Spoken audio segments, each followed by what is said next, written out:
eu sou Mariana Mascarenhas, jornalista e pesquisadora do Centro de Estudos Logoimagéticos Condés Fotós, e na edição do Imagens em Foco de hoje nós continuaremos a viajar pelo universo imagético de uma forma bem mais aprofundada, com ensinamentos do professor Dr. Jack Brandão, especialista em imagens.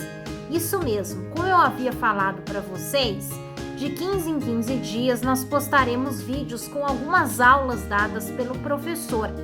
Vocês já puderam acompanhar a primeira parte de uma palestra que ele proferiu no Museu de Arte Sacra de São Paulo, com vários conceitos sobre a questão da imagem, o significado de imagem, e hoje nós vamos continuar analisando outras questões bem interessantes também.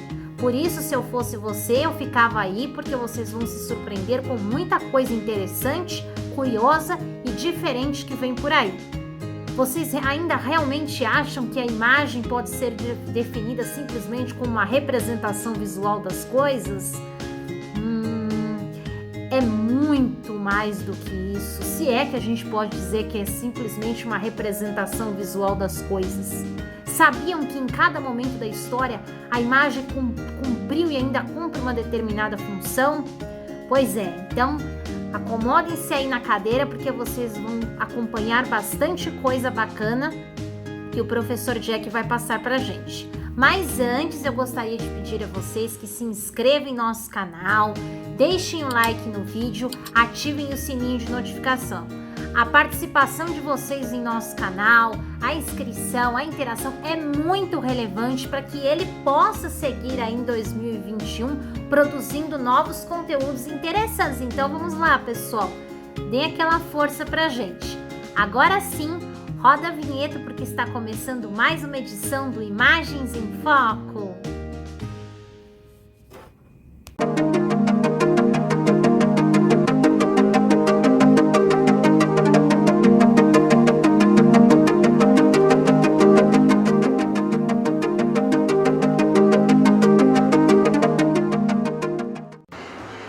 O poder da imagem.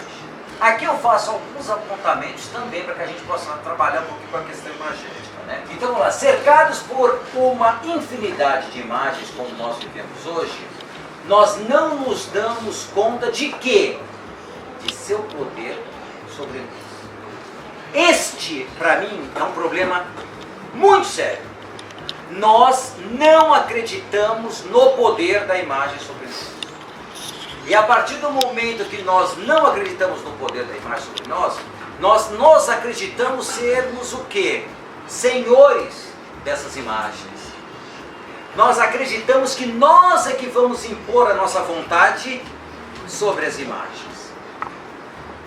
Só que é óbvio que nós somos tão vulneráveis às imagens como eram, entre aspas, os homens ditos primitivos. Bem, pior do que isso é que, enquanto aqueles homens ditos primitivos aceitavam o poder da imagem sobre eles tinham medo da imagem, eles tinham medo de um respeito sacrossanto à imagem, e no sentido geral, nós sempre lutamos contra isso.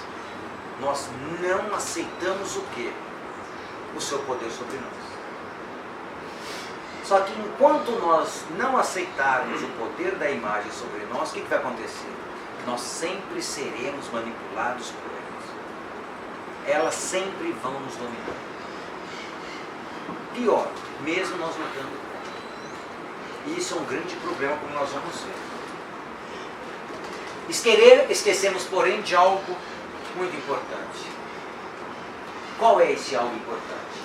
É a imagem que controla a percepção que nós temos do mundo. É a imagem que leva-nos a ter atenção sobre este ou aquele objeto. É a imagem que faz com que nós enxerguemos ou não o mundo. É a imagem que faz com que nós sentimos o mundo ou não. É a imagem que faz com que nós acreditemos ou não. Vocês estão entendendo? A imagem é tão poderosa que nós esquecemos isso. Nós esquecemos o quê? Que a imagem que nós usamos para quê? Como elo em o mundo de nós. Então, ao esquecer isso, nós estamos esquecendo de quê, pessoal? De nós próprios. Porque o que é o ser humano? O ser humano surgiu de quê? Da imagem. O ser humano é a imagem. Ok? Vamos lá. Ao não aceitarmos seu poder, o que vai acontecer?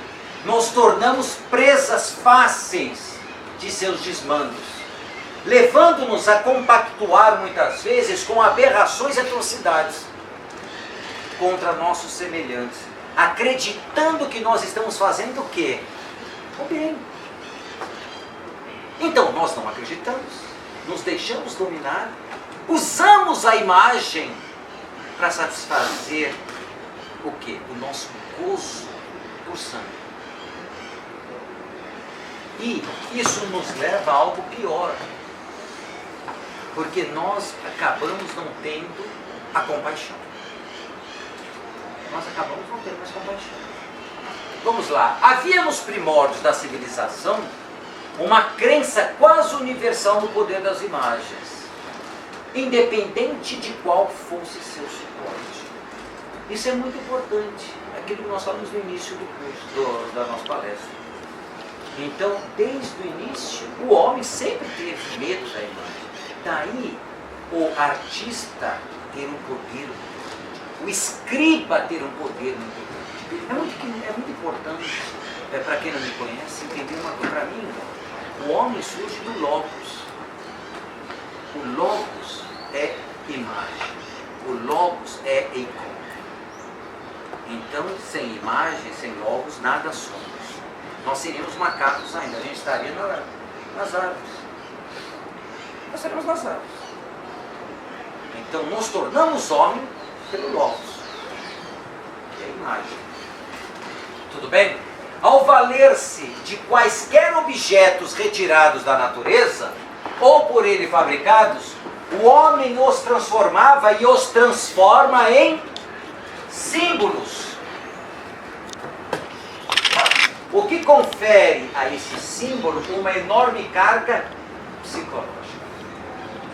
Então o homem, ao retirar da natureza qualquer coisa e transformar essa qualquer coisa em uma imagem, ele vai tornar essa imagem simbólica. E ao transformar essa imagem em símbolo, esse símbolo traz embutido em si uma grande carga psicológica. Nós temos, por exemplo, a questão da máscara. Quando o homem, entre aspas, dito primitivo, vestia uma máscara, ou usava a roupa, se fantasiava do animal, ele não estava se fantasiando. Ele estava adquirindo o poder do animal. Ele se tornava o animal. Aqui, neste caso, quem é colocado de lado, na realidade, quem é? O homem, é o eu. O eu é posto de lado. É algo parecido quando nós lemos. Enquanto leitores de um livro, o que acontece com o eu enquanto eu estou lendo? O meu eu é posto de lado. E eu assumo o eu de quem? Do narrador. É algo semelhante aqui. Então, o eu é posto de lado. Só para vocês verem a carga simbólica da imagem. E é o que nós, cada vez mais, nos ligamos. O homem, na contemporaneidade, nega isso. Não à toa nós temos infinidade de problemas mentais, psicológicos, etc. hoje. Bom, que não é o caso agora. Nós temos, por exemplo, as imagens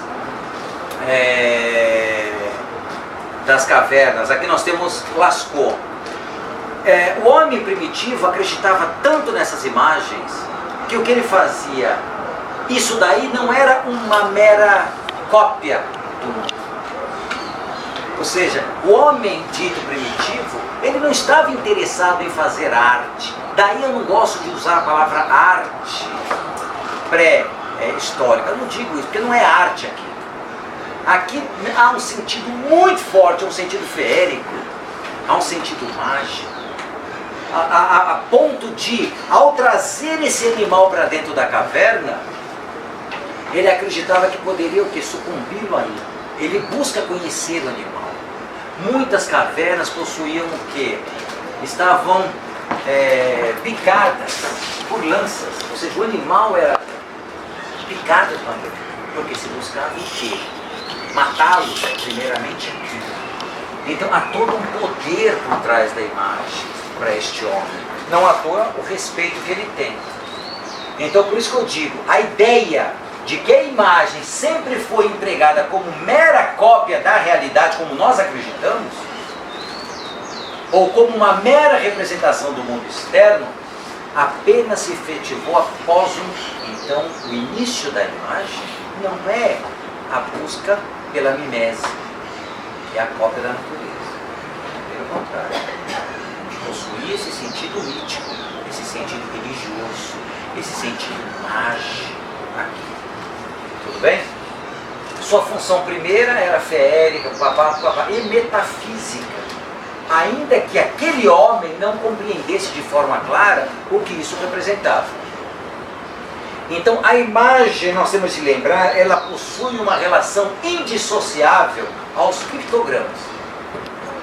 Segundo Canissalo, as letras, segundo Gombrich, e ao logos, segundo eu. Porque eu volto a dizer, o logos e o eikon para mim são a mesma coisa. Um está ligado ao outro, de forma intrínseca. Tudo bem? Então é muito importante nós termos essa ideia aqui.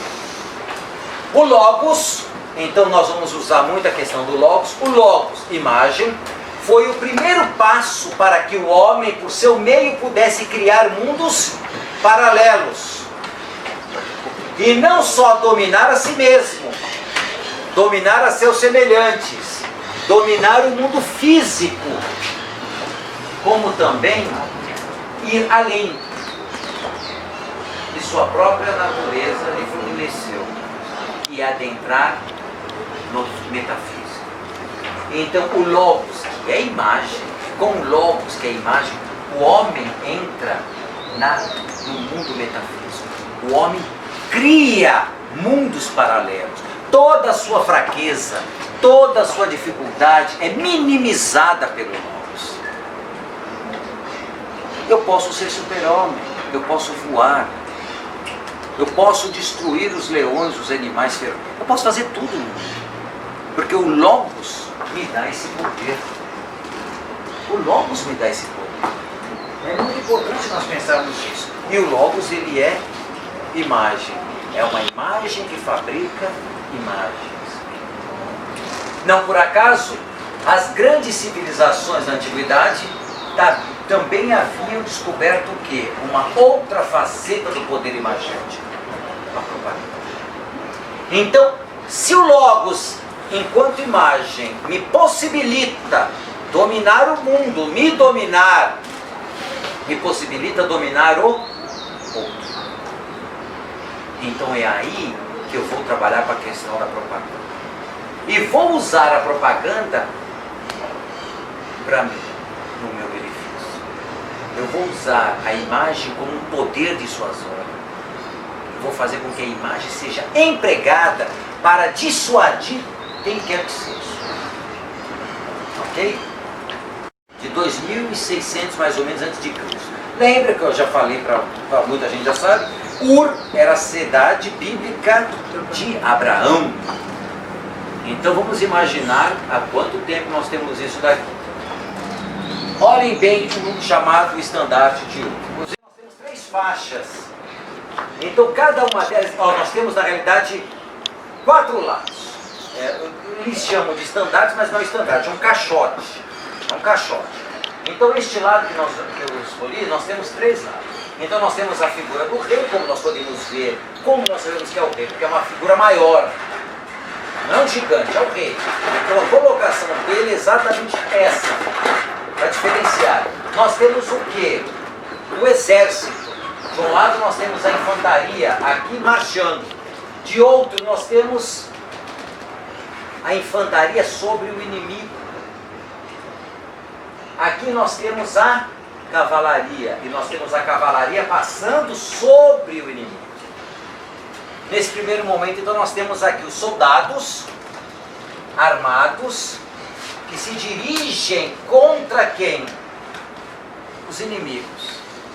Nós podemos reparar, nós vamos reparar daqui a pouco, que os inimigos, o que eles fazem? Eles arrancam a roupa deles, além de dar pancada neles. Então os inimigos têm que ficar nus. Ok? Aqui nós temos os carros indo. Ó, reparem que o serviçal sempre pequeno. O serviçal é pequeno, não que ele fosse minúsculo. Ele é minúsculo na cabeça deles. Lembre, é uma construção imagética. Por isso que o rei é sempre grande. Por quê? Ele é o rei. Ele é maior. É uma construção imagética. Aqui nós vamos separar a cavalaria, né, os carros. Esses cavalos estão maravilhosos, né? Porque você vê que são vários cavalos. Né? Tem um, exatamente, são vários mesmo. Aqui, ó, você dá para ver pelas orelhinhas. Lindíssimo. Lembra, isso daqui ó, são feitos com pedrinhas. É bem parecido com mosaicos, né? E é uma caixa que eu falei para você. E aqui o legal é a gente ver o quê? Legal assim, né? Ver os cavalos passando sobre os inimigos. Agora, olhem bem aqui, olhem que legal aqui. Ó. O cara levando uma pancada, ó, o pau aqui, os caras arrancando a roupa do cara. Reparem que os outros, ó, os inimigos estão todos nus. Ou seja, eles vão para algum canto aí. E aqui nós temos também o que? Os inimigos sob os cavalos totalmente nus também. É óbvio que aqui, olhem aqui, ó, nós temos o cara tirando a roupa, o cara segurando a roupa dele, ele abaixado, ok? Olhem aqui, lá em cima, então a mesma coisa, olha os inimigos todos pelados, indo para fazer o quê? Prisioneiros. Essas suas imagens que o senhor mostrou da igreja, né? Depois do julgamento. Exatamente, parece exatamente isso, é o julgamento, o juízo final. Olhem aqui, ó, que legal, o cara sendo passado, o carro por cima, é muito legal isso daqui.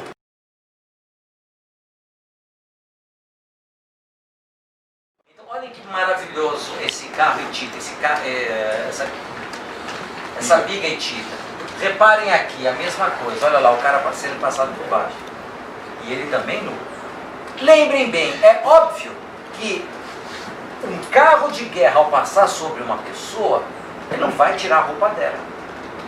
Então o que isso representa? É uma construção imagética também. O que é o estar nu? Estar totalmente despojado. É isso que você vai dizer. Não basta, você vai estar totalmente despojado, você vai estar sem nada. Tudo bem? E tintas, guardem esse nome, nós vamos precisar dele daqui a pouco.